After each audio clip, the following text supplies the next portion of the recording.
Hey, it's Laurie Bee, and I just wanted to showcase how my podcast was actually available to be viewed during this virtual exhibit called Unmasking Peninsula.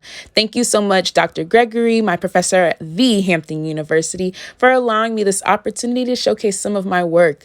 You were able to be your own mini person, walk around and view other creatives, and as well as my own podcast, Sugar Honey Iced Tea with Laurie Bee.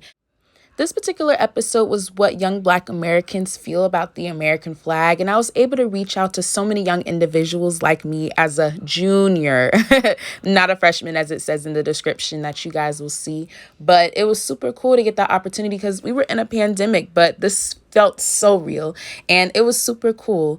I hope you guys check it out, and if you haven't seen this virtual visual aspect of my podcast, check it out on my YouTube at LaurieDB and let me know what you think. Thank you guys so much for supporting me.